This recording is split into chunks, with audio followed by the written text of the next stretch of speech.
Alhamdulillah, wassalatu wassalamu ala rasulillah wa ala alihi wa sahbihi wa man wala. Welcome, dear viewers, to a new episode with Hidden Gems. And tonight is a very, very special episode with Dr. Ann. I will hand it over to Brother Usama to make the introduction, inshallah. Brother Usama. Jazakallah khair. Assalamu alaikum, everyone. Thank you for joining us tonight. Today we have a very special guest who needs very little introduction. We have Dr. Ann Kjemtrup from Salam, who has been a longtime member of our community and has worn many different hats within our community and beyond.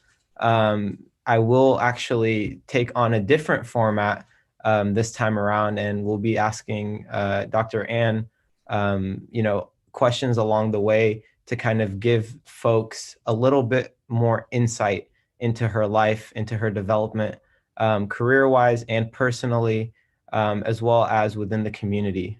This is a new format we're implementing just because reading bios really does not do the guest justice, and we want to make sure that with an esteemed guest like Dr. Ann that we have as wide of a picture as possible. So I'll just get right into it, inshallah. Sister Ann, tell us a bit about yourself. What was your upbringing like? As someone who's known you for years now, I really know I've grown up with your son Nassim, and I know your husband, I know Aisha, we've essentially grew up together. Yet I have so many questions when it comes, to you personally, a bit more about your background. So if you could tell us what it was like, growing up, as Sister Ann. Yeah, thank you. Yeah, and yes, I have seen you growing up and seen the community, and we've all grown together. It's really been a wonderful journey, but I often actually don't get a chance to talk about my professional life. So I thought this was a fun option, and I'm actually at a point in my life where I begin to mentor youth, and I've had people come and ask me stuff. So, this is a nice opportunity. So thank you very much for asking. I do appreciate it. I grew up in the Bay Area in Los Gatos, so about 2 hours south of here. I grew up, I'm obviously converted later in life. Maybe we'll chat about that a little bit. My father was from Denmark, and my mom was of German descent. And, I basically grew up in a very, suburban kind of lifestyle. I was always into animals. So, we had our traditional dog and cat, but I always seemed to have additional weird pets. Like I had turtles and I had hermit crabs and, weird little things like that. So I think early on it was kind of clear kind of where my interest was going to go. And in particular, as someone who also grew up in California, Los Gatos now isn't what it was like, 20 years ago, pre-tech boom. When you say suburban, right, it probably felt a lot different than it does now. When I grew up, we had orchards at the end of our street. I actually was one of those people that would cut apricots as a kid, and we would dry them. That kind of shows a little bit my age. And I do remember when development started, my mother was a tax consultant actually, and she had some of these tech companies coming in, and she was suddenly doing taxes for them. My father was an engineer, and I remember her coming home and saying, I used to think you made good money until we saw the tech boom, which was just tremendous. So, I think that did impact me in the sense that these orchards and grasslands that I grew up with just down the street soon began to be bulldozed for houses and malls, just like the Joni Mitchell song, creating a parking lot. So I think that also actually has heavily influenced what, I've ended up being in life. So yeah, no, it is very, very different. And I actually don't think you could pay me to move back down there. I actually love being up here. Beautiful. Dr. Ann, if you can talk to us a little bit about how did you find Islam and what did attract you to Islam, if we can just talk a little bit about this shift in your life. Yeah, so that's very interesting. So I mentioned that my dad was from Denmark and my mom was from Germany. So my the extent of my rebellion as a youth was to learn French. I wanted to do something, so that brought me to France, and that's where I met my husband, who you all know now, Kamal, and he's from Morocco, and he's the one who introduced me to Islam. So basically, once we met and we decided we wanted to get married, one summer I went to Morocco to visit, and you know, we were going to get married, and his family said, well, they would be really much more comfortable if I converted. So, you know, I was not raised in a religious tradition, so neither of my parents were religious. And you know, I basically looked at and said, well, this is the religion that made the man I love, so must be a good thing. You know, this was really kind of prior to all the Islamophobia and things like that. So, you know, I said, sure, I'll convert, you know. So I have to admit, it's not the most thoughtful conversion, as I have seen many, many others come to. However, we did have a very important discussion, which I do talk to a lot of youth, and that is, how are we going to raise the kids? And I agreed that when the kids come, that I would raise them, we would raise them as Muslim. So that meant, once the kids came, son first, Nassim, you mentioned him, and it was time to start schooling, you know, we had to figure this out. And often religious education, there's a lot of emphasis. The mom does play a big role in that. So we started mosque shopping, you know, finding out where we're going to go. So so ended up at Salam, because Salam has the type of environment that's, you know, welcome for somebody like me who's searching and trying to understand. So basically, when my son started Sunday school, I started Sunday school. And it really began a marvelous and amazing and wonderful journey for me, because I did not start from a place of faith. And so it was really developing this faith and understanding God. But then just the marvels of Islam was just amazing to me. As a scientist, it was very compatible with my, you know, all my ideals and thoughts about scientists. As a woman, as a feminist, it fit right in, you know, and this is always surprising to people when I tell them that, and that can be a conversation for another time. But, you know, you know, when you have this recognition and this awareness, then, you know, suddenly things kind of fall into place. You begin to see, you know, moments that you would just chalk up to coincidence or something, and suddenly you realize, no, you know, there's probably something more behind that. And I'll give one example, which has always been an interesting moment in my life, I think about, is when I was secretary. I had become secretary of Salam, and, you know, I was working on weekends. I was still studying on my PhD. And I said, if I only had weekends free, I could, you know, get more of this work done at Salam.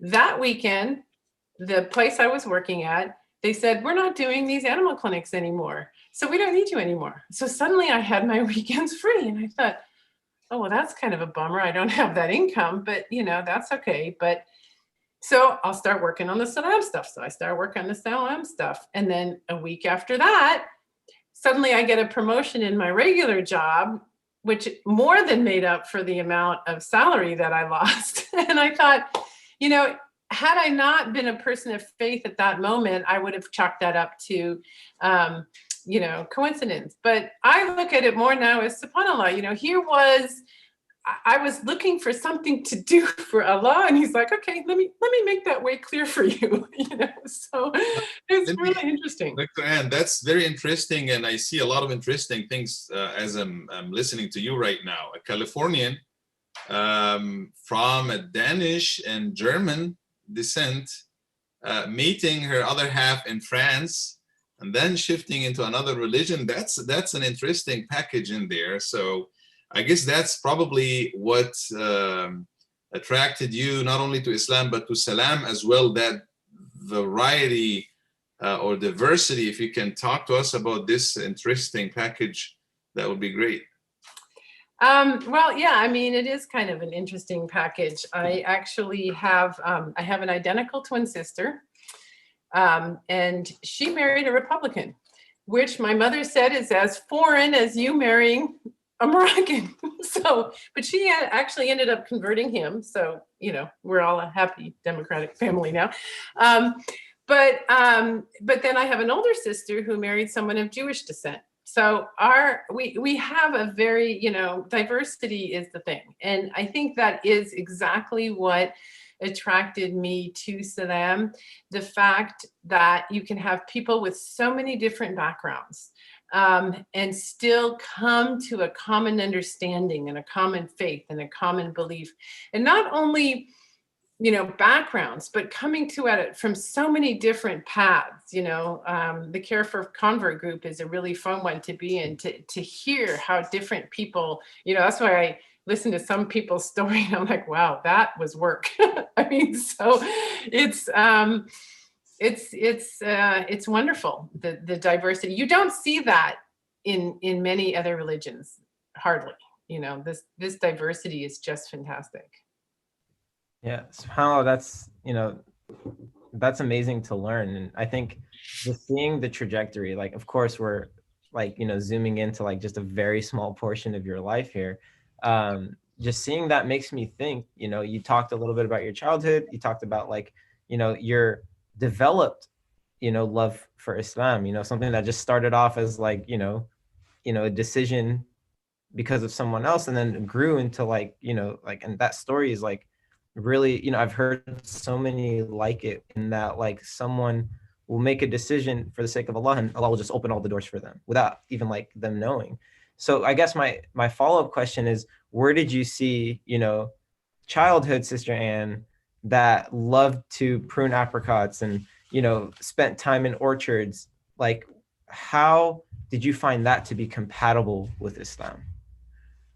You know, your love for animals and all of that. Yeah, well, I mean, I think it's clear in the Quran. You have a lot of these phrases. We are the Khalifa, or the caretakers of this earth. And there's so much discussion about, you know, how, you know, the natural world and humans are interdependent, and it's all under one creation. And, you know, we're going to be judged for how we kept care of that creation. So, I mean, it's entirely compatible. I mean, it's like, here's one of these things where your work is the same as your religion. It's not like coming to you know, Sunday I'm religious. No, I mean, it's part of who you are and what you do every day. How am I going to impact, you know, everything? What you do, you want to be impactful and positively impactful.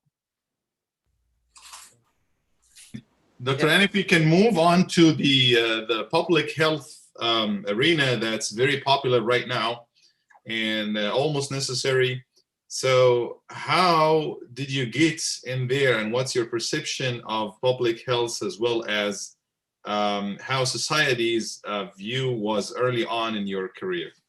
Yeah, so my pathway to public health is almost as circuitous as my pathway to Islam, but it's something. And when I also talk to youth, my other point is, have a goal, but don't go at that goal with blinders, because you need to recognize that there's opportunities on the way. So for example, my role right now, I work in the California Department of Public Health as a research scientist veterinarian.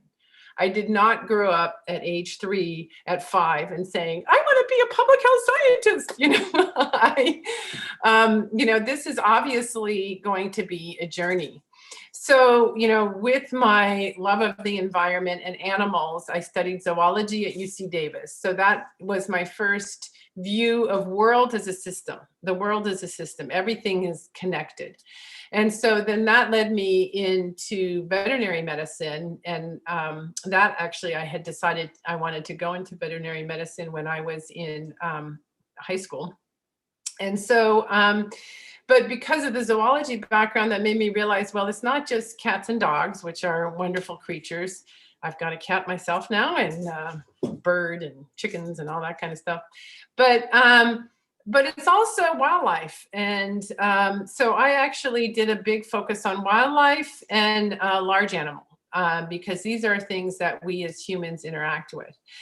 And so with the large animal, I went into wildlife health, and I worked with, I did fun things like jumping out of helicopters and shooting bighorn sheep and radio collaring them and following them and doing disease studies and so on. That was for part of my master's after my veterinary degree. And I thought, that's what I'm going to be.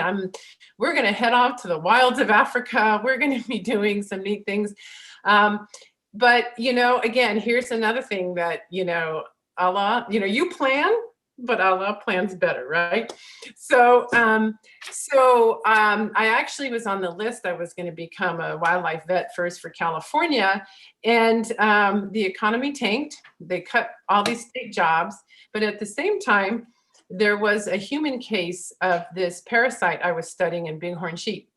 And so I wrote an NIH grant and got it funded. So I got my PhD entirely funded to study this human parasite that had this connection with wildlife. And so suddenly my shift went from wildlife health to human health. But as it turns out, that shift was not that great, because again, you have this huge connection of environment, wildlife, and human health. And so that's what brought up this whole idea, and is commonly talked about today, this idea of One Health. So, we talk about the health of the environment and the health of the people. And if you can't have one without the other. You can't have healthy people if you don't have a healthy environment. You can't have healthy animals, and so on and so forth. So that really was my, my drive into public health. But then, once you finish an academic degree, the question is, do you go off and work in academia or in government?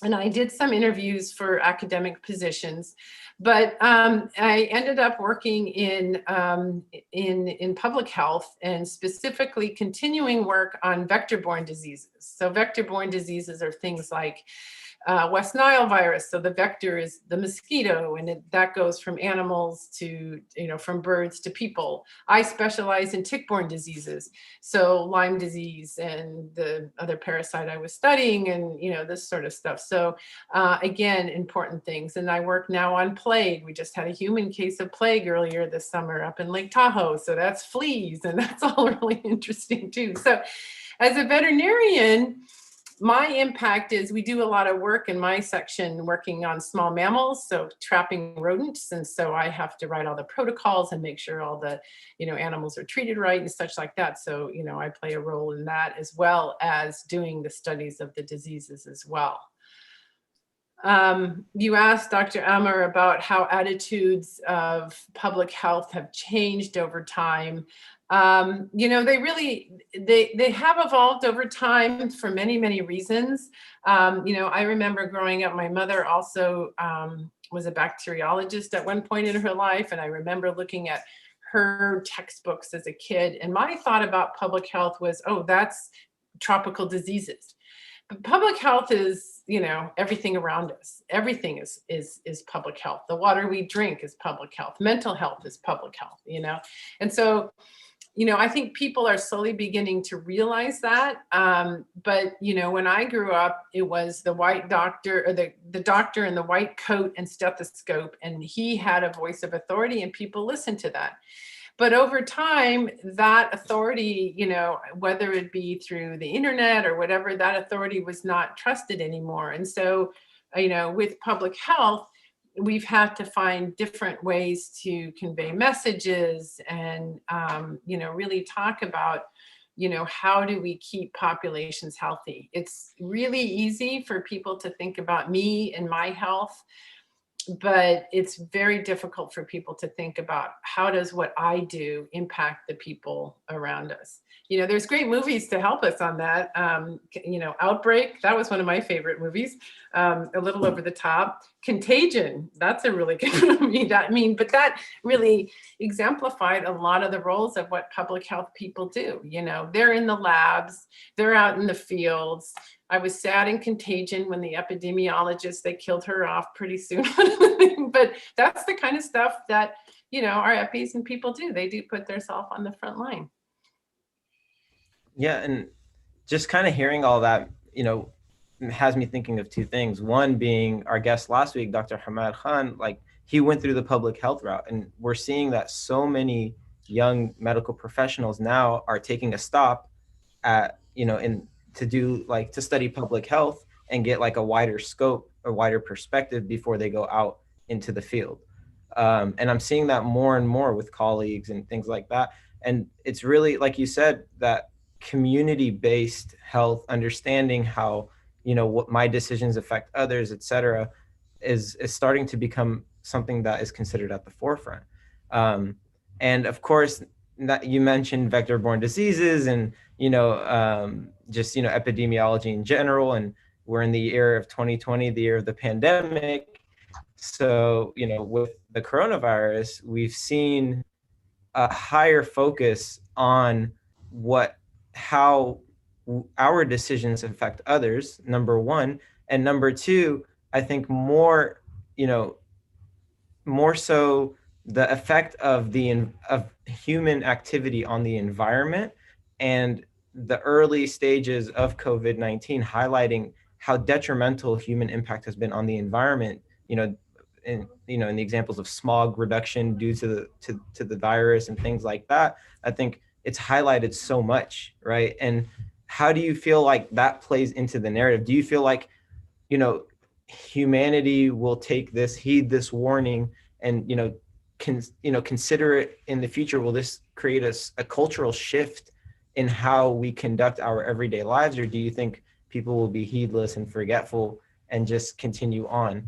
And of course, sometimes there's, you know, the mean between the extremes where you get a group of people who do realize and work towards, you know, a better solution, and others that'll just continue on. But I really am curious at hearing kind of your point of view on this. Yeah. So I'm normally a very optimistic person. But one of the things I do know is that history does repeat itself. And as much as I would like to say we're going to learn and be different, there's a lot of things that will change after this. But the more that, you know, so when we look at the pandemic from 1918, the flu pandemic, it took them 4 years to recover. They went through isolation fatigue. They went through not wanting to wear masks. I mean, everything that we're going through happened then, you know, and that was so long ago. So those are lessons that are generations ago. So we don't remember those things. But I think what we have to do is to think about this issue compassionately, not in a way of, you know, you have to do this, you have to do that, you know, this waving the finger sort of authoritarian is what I think a lot of people push back on. And I think it's really important to remember that we're all in this together. And I think that's really the narrative that I think should be promoted a lot more. And I hope we can learn a lot more about this. And learn from that, you know, this kind of compassionate narrative. It's been hard with, you know, the leadership that we've had to think about compassion. And I'm really hoping that that's going to be, you know, what will change. I mean, even people who, you know, resist wearing masks, or people who, you know, sometimes you want to think a little bit from their perspective, you know, what's stopping you from doing that, you know, and if you can listen and try to figure out where that is coming from, you know, some folks, a lot of folks have lost their jobs over this, and they blame public health for stopping their life, because it really, you had to have these barriers in order to stop transmission. And their pushback is going to be, I'm not going to wear a mask.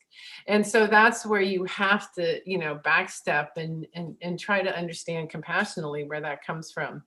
I do know that there are a lot of kids and young folks who are interested in going in public health. And that gives me a lot of hope, because there's so many careers and pathways that you can go in public health. Global health is another aspect that's up and coming, and people are kind of aware of that as well. And you can take these ideas of public health and go into marketing, for example. You can go into health education. You can go into all these other things. So, what I'm hoping is that this awareness of public health and the role that public health plays in our day-to-day life, and how it's inspired young folks to follow this career, I'm hoping that will have a multi-generational effect. That's the sort of, if I try to look at the positive aspect, that's what I hope. It's very good to get this message of hope from you, Dr. Ann. I was in a little conversation with my kids today about, we were just driving back from Jumu'ah, and all of a sudden we were talking about the industrial age and how many red trees right now, the red oak trees, that versus 100 years ago, and how they were just going off and cutting trees, and we were polluting the rivers that ends up, affecting our bodies. And I remember all of these reports on plastic in Lake Tahoe, plastic pieces on the ocean, up to, I think, 100 feet down or something. So it's very, very good to keep that hope. But do you think that we are on track for Earth to reconstruct itself back, or not what I'm hearing, all of these reports of people who do not even believe in science, do not believe that our emissions affect the whole globe. So where are we going to be in 10, 20 years? Do you think we are on track? I'm leaning. The track that we've set on in these last 4 years is not the track we need to be on. Rolling back all the progress and things that we've made, no, it's not the right track. But, I think framing it in this idea of a One Health, or now even a planetary health aspect, can help people see that, it's not just about, me being able to go out and hike and see a clean river. It's these are issues of health equity. The people that are going to be, unfortunately, the people that are going to be affected the most are going to be the people who are of the lower socioeconomic status. These countries, they're the ones who are going to suffer the most from the heat and so on. So there's certain aspects that where we're going now, we're not on track. But we also have human ingenuity, and we also have, and there are systems that can be repaired. And we've got damage, to be sure.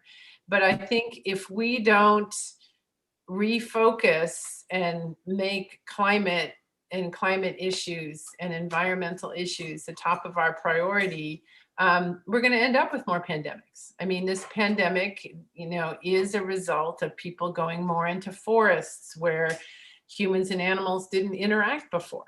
And so that's how you share this virus that comes in, before. So, right now, this moment, are we on track? No, we're not on track. But can we be, and can we find a way? Yeah, I mean, we have to.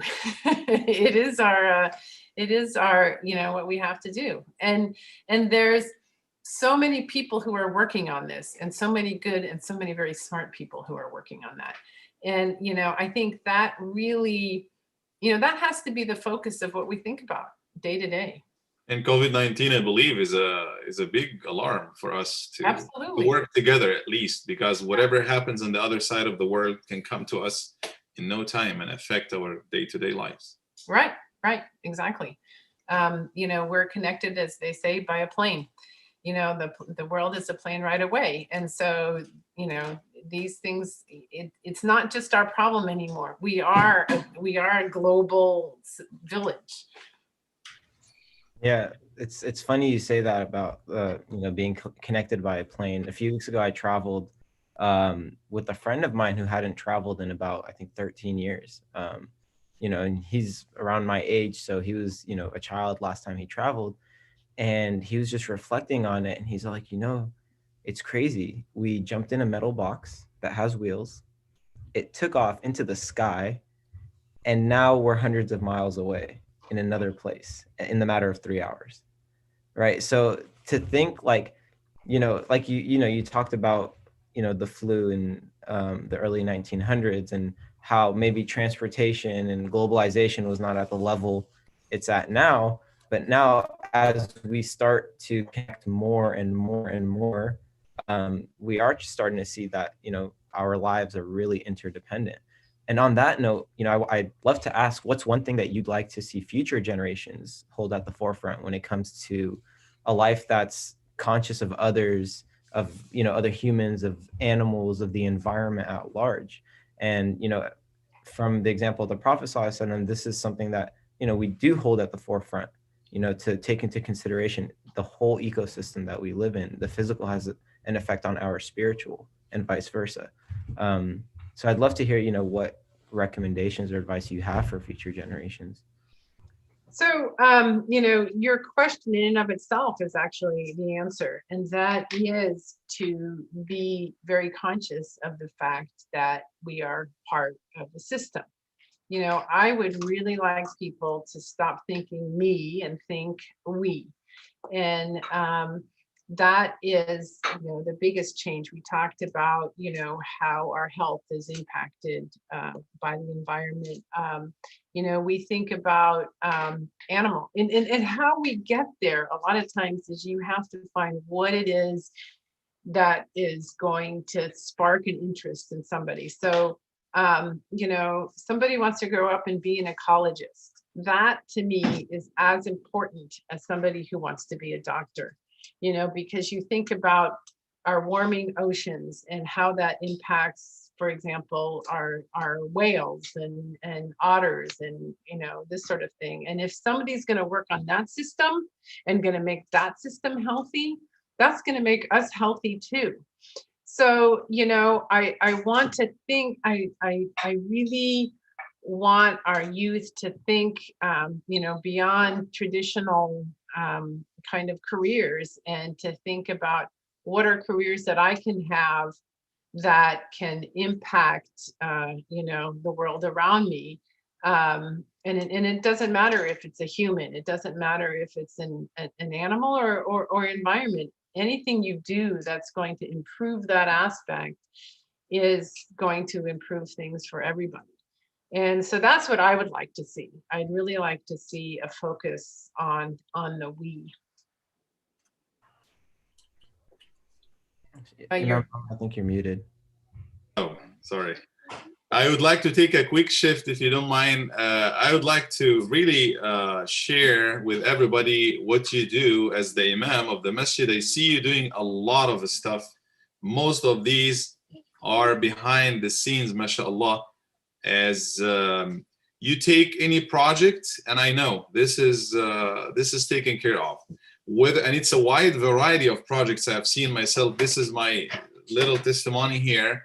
Over a little over 1 year, almost 1.5 years, but I have seen you taking care of the playground project, and it's done beautifully. And I see you painting, I see you doing something in there, taking over the project of the interfaith live streaming. It's done, amazing, basically with minimal help from others, amongst many other projects, mashallah. So you are a source of inspiration for many people, and actually I would quote, that's a question right here from Sister Halima. who is another very active member of our community. She says, Dr. Ann inspires me to become a better person and do more for our community. She becomes a role model for me, my daughter, and so many young girls who are going to be the next leaders, mashallah. So I just wanted to mention that in here. And her question, another question just came in from her. How can she balance between her job, salam, and her family? Where does she find the time between these three important responsibilities and still do a wonderful job? Yeah, I'm wondering myself. I share with her. Yes, mashallah.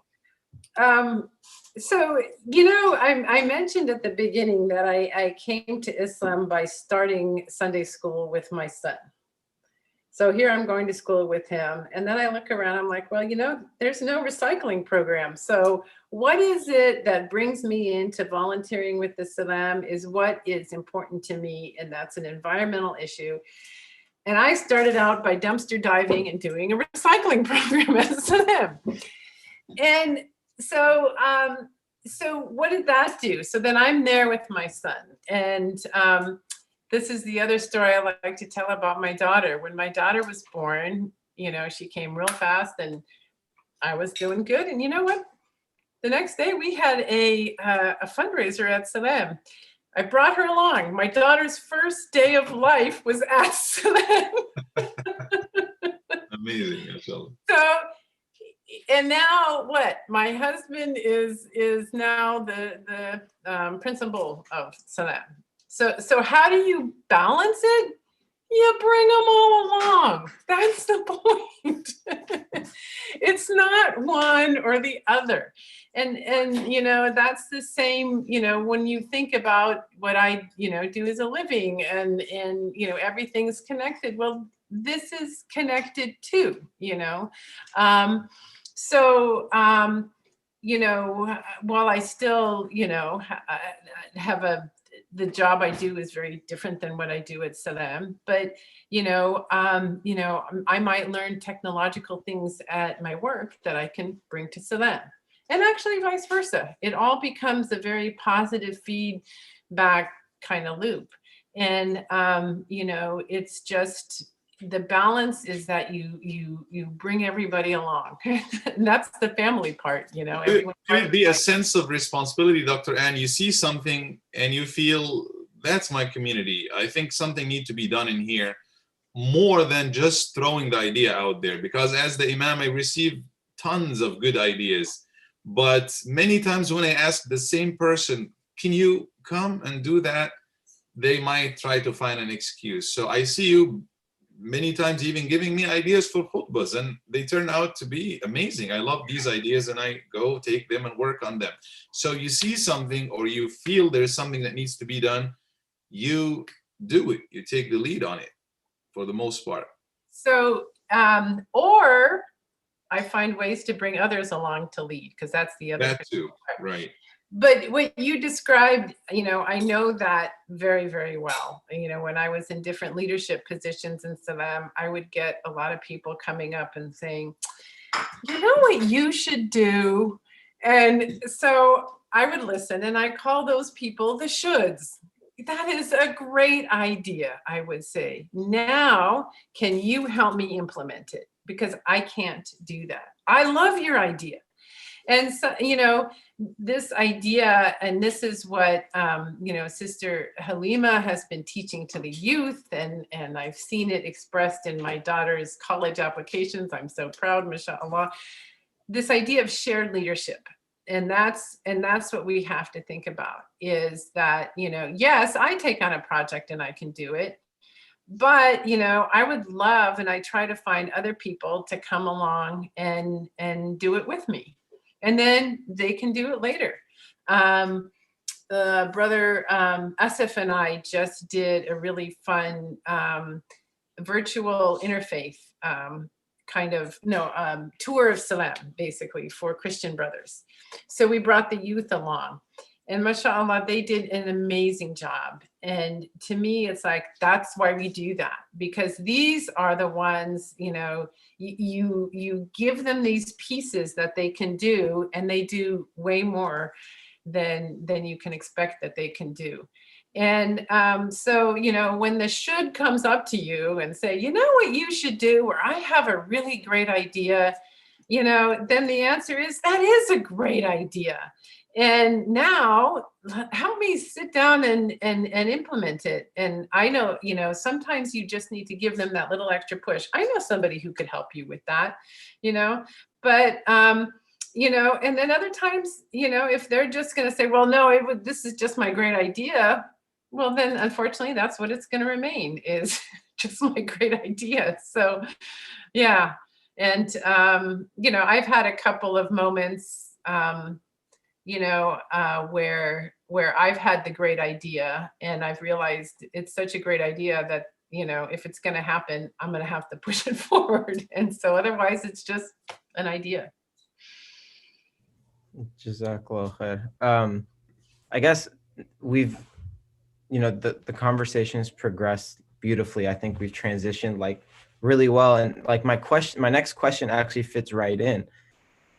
As we were talking about public health, right, and living, a One Health oriented life, and then the aspect of community and how we interact with our community, what are some ways, it's a two-pronged question. What are some ways that you in the past have attempted to bring One Health into the community, and specifically, within the Muslim community at Salam, and how are ways that we can continue to, use that feedback loop to where we're trying out new ideas and we're being conscious about, taking into consideration our environment, both, physical and metaphysical, and trying to feed off of that to have a very healthy, sustainable lifestyle that only brings positivity to the organisms and people around us? So I think about a few things, specifically at the masjid. We've actually had a lot of really great incentives on that order, and programs that we've done that. I mean, and a lot of people who've actually thought a lot about that. I look at, our phase 3 has the light tunnels, and we now have solar throughout the campus. And, one time I remember we decided to really focus on making a green Ramadan, in which case we said, we're not going to use styrofoams. And even though styrofoam's cheaper, let's try to use something else. Some of those things have definitely stayed. And, but it is, when we implement these things, again, it has to be implemented in such a way that, people need to know why they're doing it. Why are we, heading in this way? Because otherwise it just looks like decisions, from above. We've had some interesting outcomes. I remember one Ramadan, we decided that, we're going to not have plastic forks and stuff like that. And we're going to get a bunch of, metal ones that, people are going to have to kind of keep track on or whatever. And the first day we did that, I don't know how or what happened, but some kid grabbed a whole bunch of the forks and poked them all into the lawn. And so then you have these moments of, where did that come from? And it made me laugh. You can't get mad at these things. You have to think about, where did that come from? Did I miss something? Is there a messaging I missed somewhere in there? But the result is that these are things that have stayed. I mean, like at Ramadan, we don't have as much water bottles as we used to. We now use plastic pitchers and cups, when we do these sort of things. So, anytime we can think about ways to improve and to think about how to make our footprint smaller, those are the kind of things. These are projects that our youth can take on and can probably, really do a good job and think about that. But then, at larger community level, next level up, I sit on the Shifa board. And, I was asked to sit on there and I thought, what am I as a veterinarian? I'm in public health, but what am I going to bring to that to that board. And one of the things I did bring and I did find was very interesting is this concept of global health, because I have these connections with global health and UC. And, as funding gets cut short and as, a lot of people want to have these experiences abroad to see what medicine is like abroad. But in fact, we have those experiences right here in Sacramento. So a lot of this is not actually creating new programs as much as creating awareness about what we have. And, so that has actually promoted, within UC Davis, a lot of good positive awareness about what Shifa brings to the community, not just for the health aspect, but for training physicians as well. So, again, it's thinking about framing these problems. How do we frame them in a community context? So talking about having a green Ramadan, that kind of caught my attention. I think this last Ramadan was the greenest. It wasn't a choice from us, but maybe it was a message from Allah subhanahu wa ta'ala that, you have to cut back on all of these plastic and even waste of food and what have you. Everybody had it at their homes. Hopefully, inshallah, we can have many more green Ramadans, but by our choice. We are together, but we decide to make it greener. But let me jump into that question, and maybe if we don't have any other questions, we can conclude with that. Dr. Mitwalli, the co-founder of Salam, is asking, what do you consider your best achievement at Salam? Wow.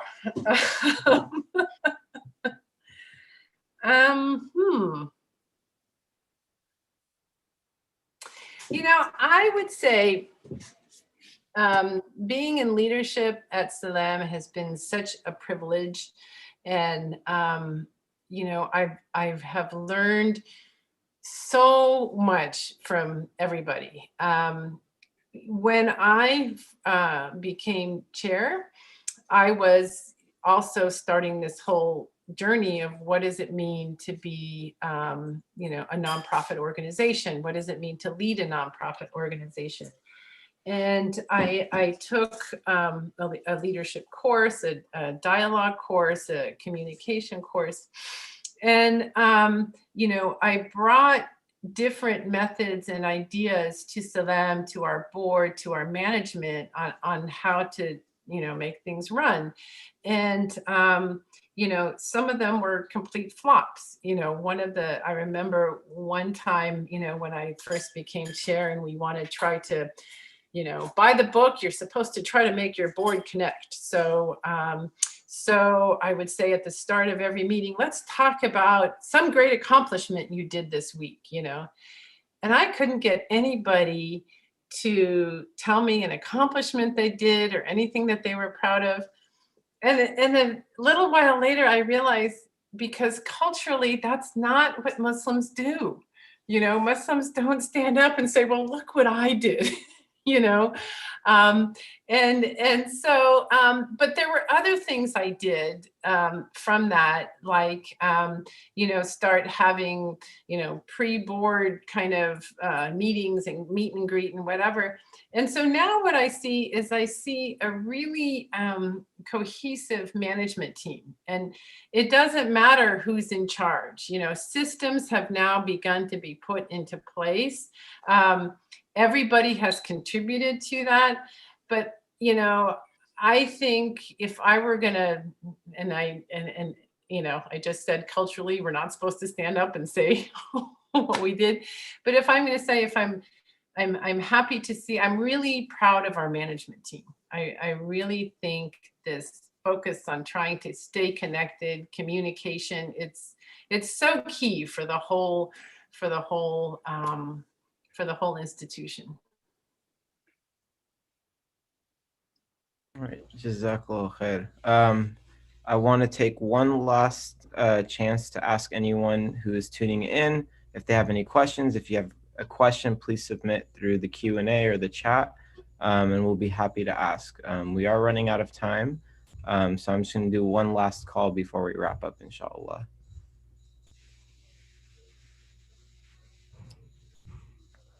All right. So I'm just going to start closing. If a question comes in, then we'll pause and, ask the question. But Jazakallah khair, Sister Ann. Really appreciate you coming on with us today and speaking with us. I really enjoyed the talk. I enjoyed getting a little bit more insight into your life. Although I'm not in medicine or in health, like I really try to embody, a public health point of view, because I think it's something that as Muslims, we should embody regardless of what career path we're in. I tell people that if I didn't study political science, I would have studied marine biology, because I think it's beautiful seeing marine ecosystems and how they work in complete balance. And it's a testament to the power and might of Allah subhanahu wa ta'ala, that only He can create something that's so balanced and so perfect. And although we see it in certain ways in our society, and you talked about some of the, the films like Contagion and things like that, like we were instilled with this fear of nature where, these things that are just, put into place by Allah subhanahu wa ta'ala are something that, we fear happening, but in reality are just, nature taking its place. So I really appreciate you putting that a little bit into perspective and giving us a small dose of how we can implement that in our lives. But Brother Osama, political science is very public health. You're out there making policy, right? Yeah, 100%. But yeah, I think, that's something I really gained from this. And, I hope to continue keeping in perspective, inshallah. So, for everyone out there viewing, Jazakallah khair for joining us today. We really appreciate your support, your continued support for the program. Inshallah, next week, we will have another very, very valuable hidden gem join us to speak to us about a topic that many people have not heard about. The 80s and 90s in California, specifically in the Bay Area, was a very tumultuous time for a lot of minority communities.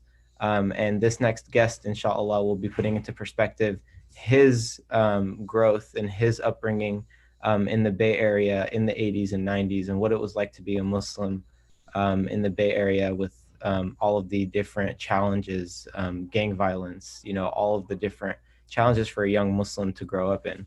So we really hope you tune in with us,